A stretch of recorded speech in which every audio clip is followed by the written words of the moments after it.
Voila! Exclaimed Annie, winking at the camera lens. With this makeup, you can go both to a social gala or to the funeral of your ex. Annie laughed at her own black joke, then sent an air kiss to the camera and turned it off. After that, she sighed heavily, as if carrying the entire vault of heaven on her thin shoulders, like the mythological Atlas. Although, probably, even the Titan complained less about his life than Annie at this moment. Annie picked up her phone and opened her latest video, scrolling through the comments. With each word, sentence or emoji she read or saw, her mood dropped and her eyebrows drew together at the bridge of her nose. "What ungrateful people!" she raged, blocking the smartphone and throwing it on the table. She leaned back in the pink chair and stared at the neon-lit ceiling. Annie Cargill, known on the World Wide Web as Annie OK, was a top beauty blogger. She had everything she had never dreamed of before: money, fame, popularity, and several 100,000 subscribers. Advertising offers poured in on her like a cornucopia, which helped her pay for such a beautiful life. Her apartment was located in one of the elite complexes. Annie bought up brands and indulged in some of the sins like pride. She had also learned to lie, something she had never done before. Annie grew up in an orphanage at the age of 13 after losing her only guardian, her grandmother. Of course, no one was rushing to take a grown girl into the family, so she stayed under the care of the state until she came of age. After graduation, Annie went to study PR at college and met Nick. Soon he became her best friend and then her agent. The thing was that Annie discovered her talent for makeup when she was still in the orphanage. There she often painted the girls with dried mascara and a meagre set of shadows that smelled like latex gloves. But the girls were enamored with their young makeup artist and couldn't tear themselves away from the mirror for long periods of time. During their third year of study at college, the teacher gave the students a course task.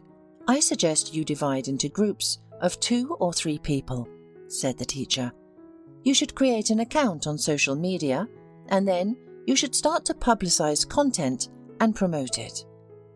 The students split into 2 camps. Some whined that they didn't want to join the ranks of bloggers, while others got excited. "Whoever collects the most subscribers by the end of the semester, I'll admit your exam automatically," the teacher added, providing a solid incentive. Then everyone got excited. Of course, Annie and Nick teamed up. They were united in their desire to pass the exam easily. "What are we going to blog about?" asked Annie when they got into the dormitory. "What are people interested in nowadays?"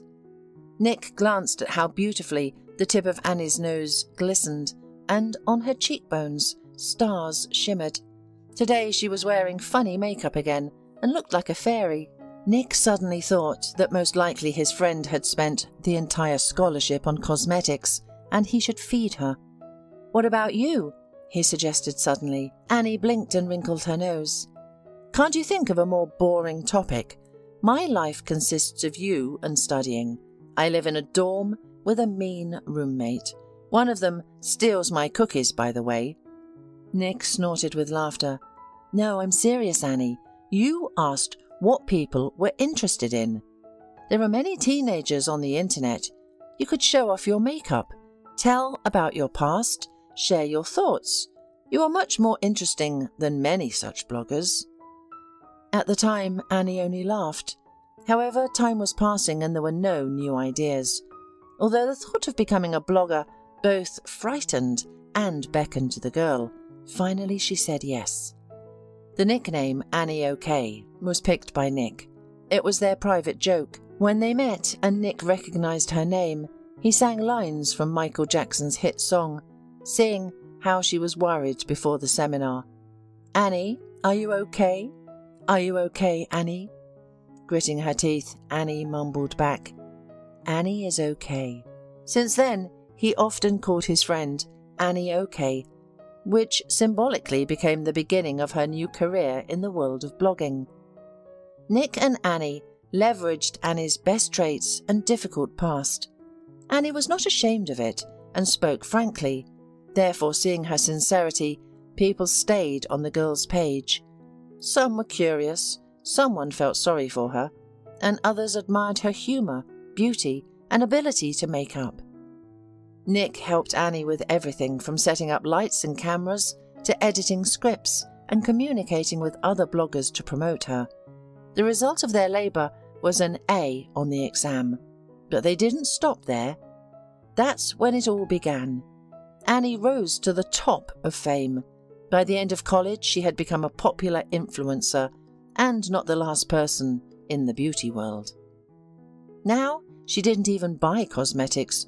They were sent free of charge by well-known brands, but only if she put on makeup with their product. As a result, Annie changed. She tasted the forbidden fruit, but not from the tree of knowledge, but from the tree of fame.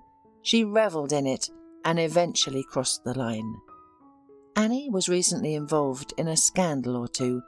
Therefore, instead of admiring Annie's new pictures and videos, people discussed in the comments what a wretch she had become. I subscribed to Annie a long time ago when she joked a lot and talked about life in the orphanage. I learned makeup from her lessons. However, now I don't trust her. Unsubscribing, someone wrote in the comments. How fame changes people. Annie OK used to be the sweetest blogger, and now she's just like everyone else, another subscriber wrote. And such comments appeared with each passing day. Worse still, sponsors began to back out. Not all of them, of course. Some liked the black PR as well, but most of them withdrew their offers, not wanting to smear their reputation. The thing was that Annie, in a purse for big money, agreed to advertise a bad product, although Nick tried to talk her out of it. As a result, the cosmetics, which she carefully promoted, caused skin and health problems for her subscribers. One even ended up in hospital with chemical burns.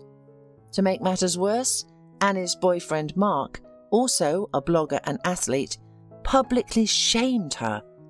He posted a video where she spoke badly about the subscribers who went to the hospital.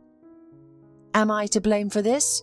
If they, like a herd of blind and stupid sheep, are ready to spend money on everything that bloggers advise, then I advise them to buy books and train their brains instead. And I didn't force them to buy those cosmetics.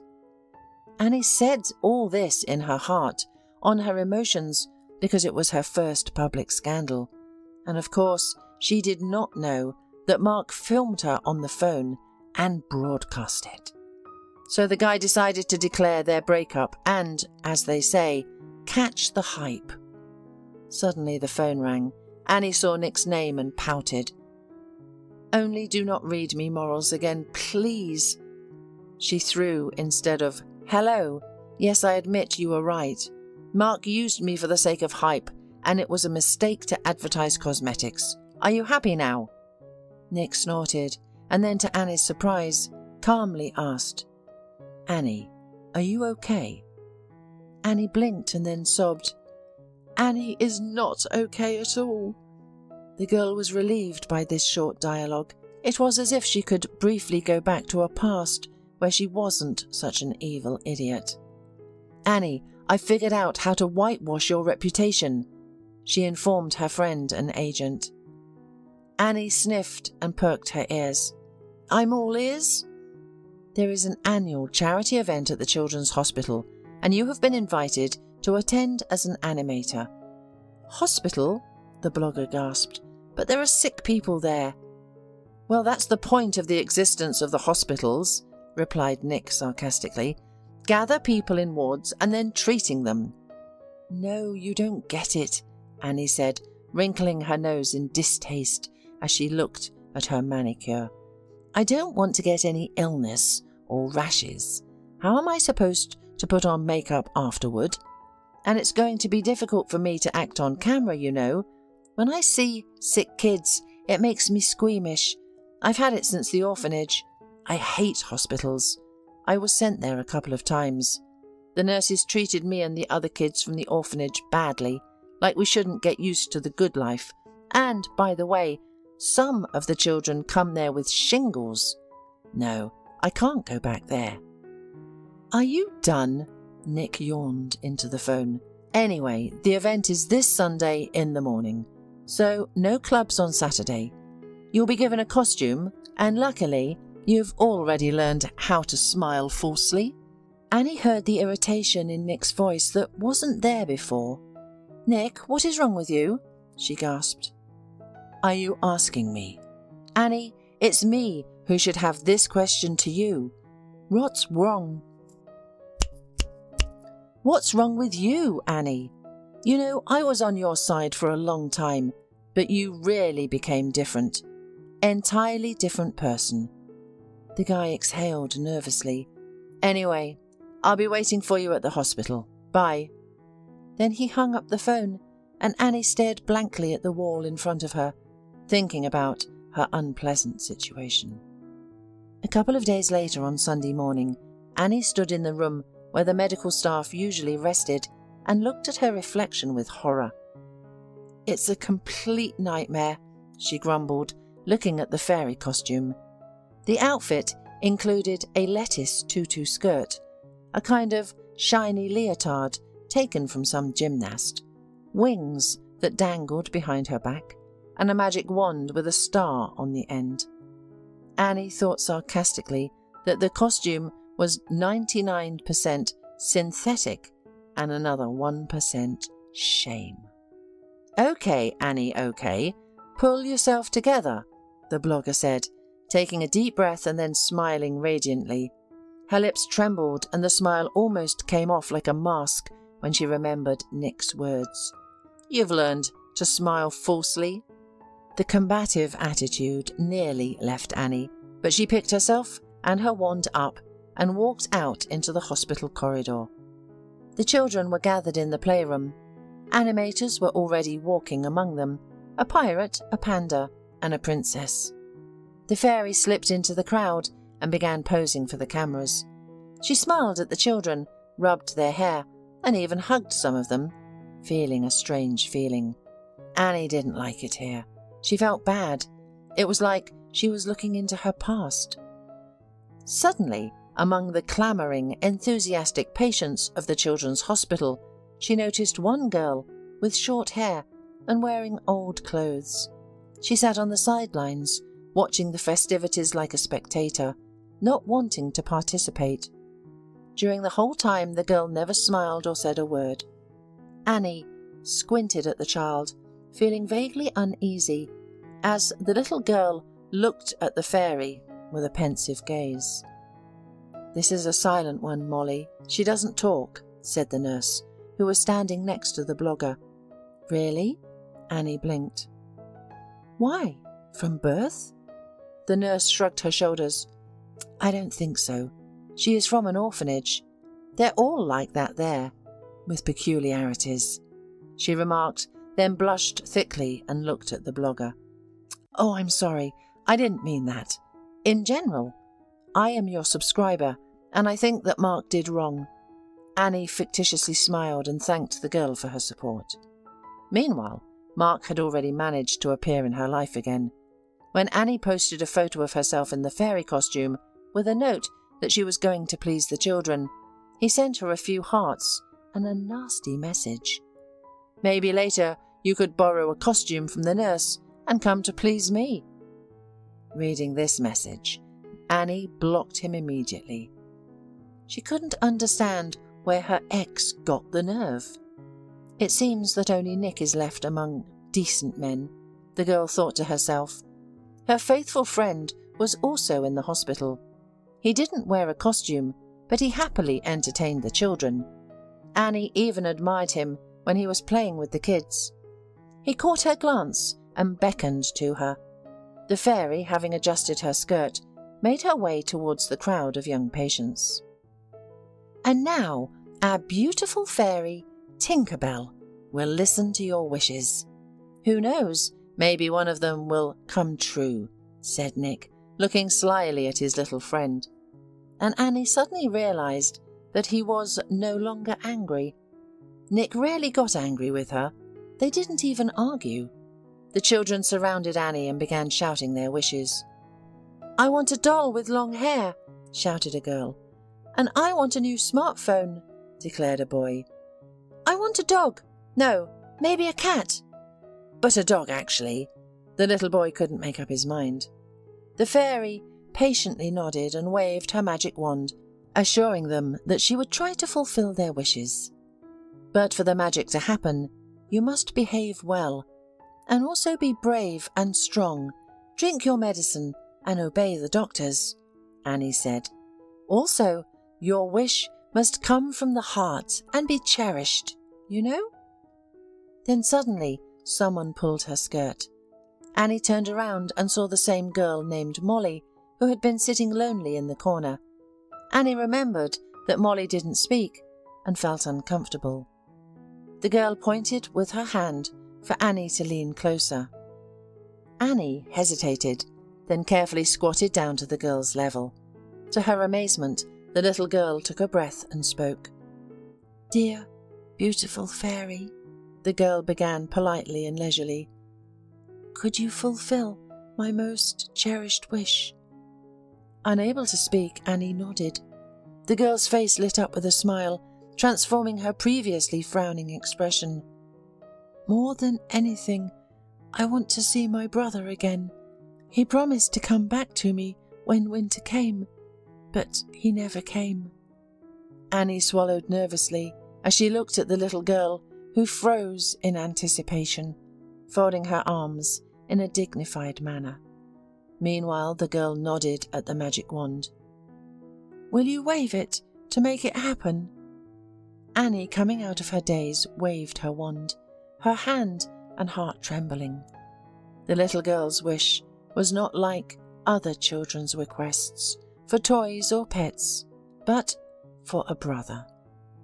Annie played with the children for a while longer, but Molly remained on her mind. She didn't know why, maybe because of her past, or the little girl's huge and sincere eyes that looked at her with hope. Annie unexpectedly found herself wanting to fulfill that hope. The next day on Monday she went to the orphanage.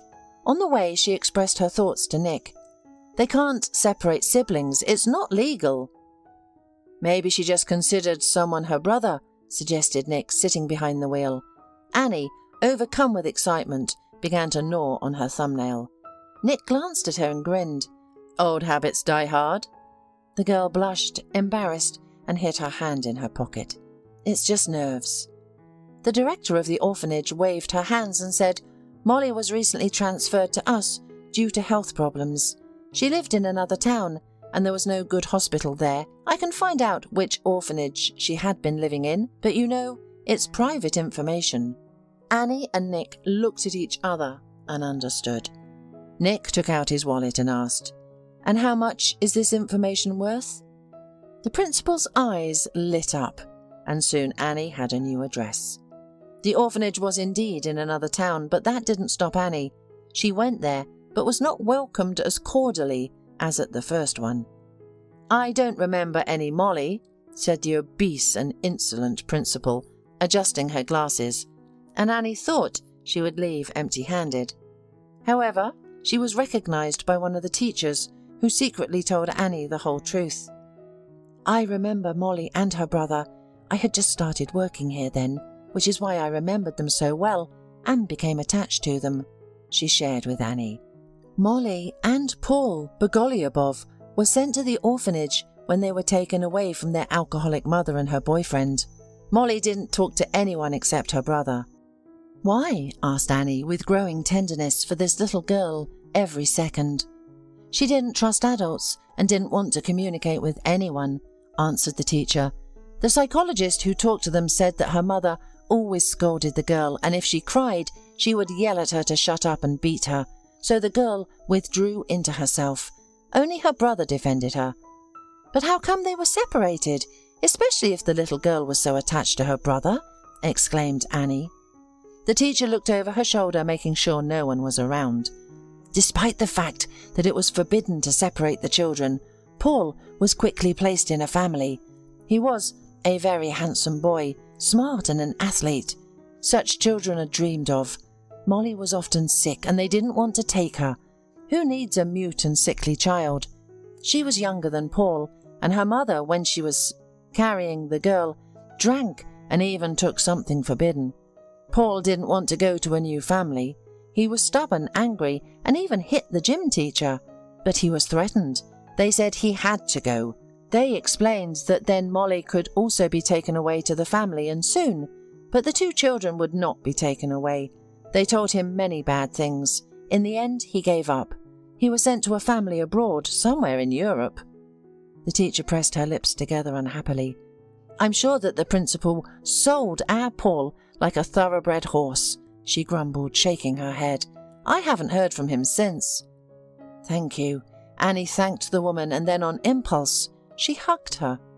The teacher shuddered and then even wept, saying, Believe me, I also wish them well, but I am just a little person.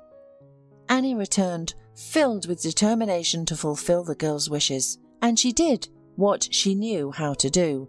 She made a splash on the internet. Blogger Annie OK wrote posts searching for information.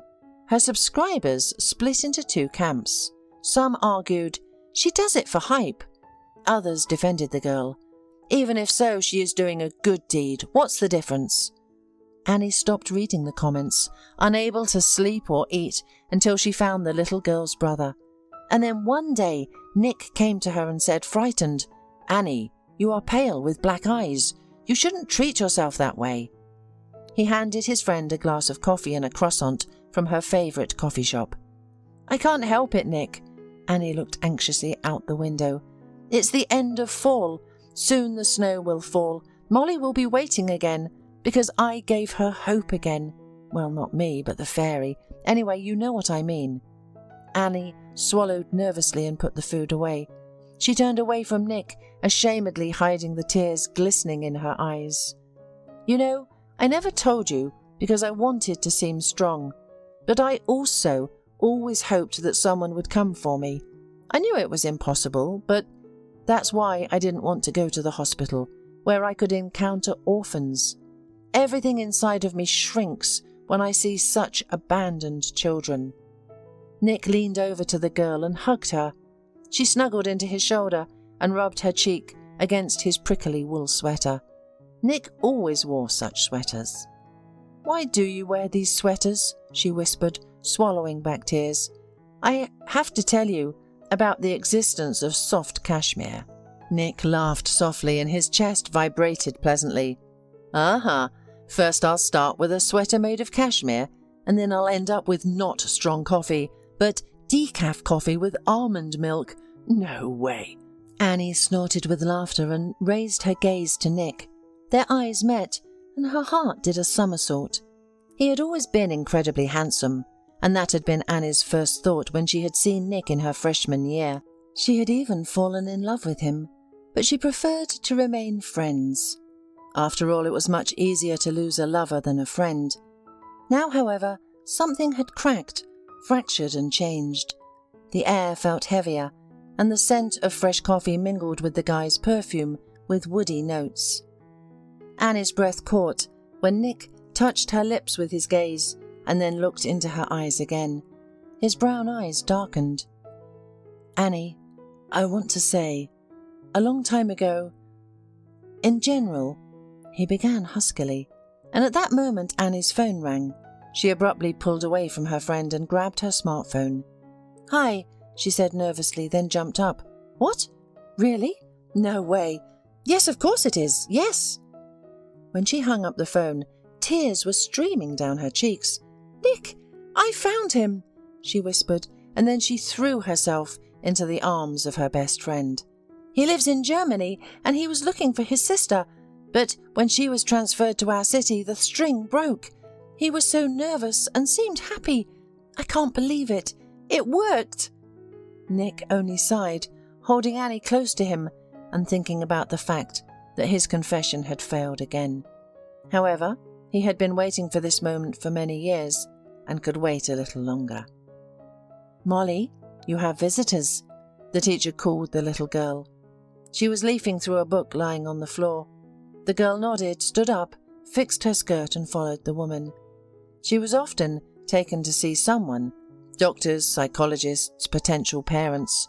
She had gotten used to it, like brushing her teeth or braiding her hair. The girl entered the office and looked up, freezing in place. There stood the fairy from the hospital, with her brother by her side. "Molly," whispered Paul, taking a step forward. "Molly, I'm sorry, I've been looking for you. I swear, Molly didn't let him finish. She threw herself into his arms, sobbing. Annie, witnessing the scene, also burst into tears. Nick elbowed her in the side. "Miss Blogger, why aren't you filming the finale of this story? The likes would have been in the millions," he kidded his friend. "You know, I forgot my phone at home when I rushed to the airport to pick up Paul," admitted Annie, wiping her tears. "And I don't care about that. I want to live this moment entirely. I don't want to share it with anyone." "Then I'm leaving?" Nick snorted offensively. Annie laughed and took his hand. "I don't want to share this moment with anyone but the closest person to me," Annie said, hiding her gaze under her wet lashes. Nick intertwined their fingers. Annie looked at the brother and sister again, knowing that they had found each other and wouldn't lose each other now. Nick was of age and was going to take custody of his sister. At that moment, Annie remembered what real, sincere happiness was, and she was no longer going to trade it for the false glitter of the virtual world. She turned to the window. The first snow started falling.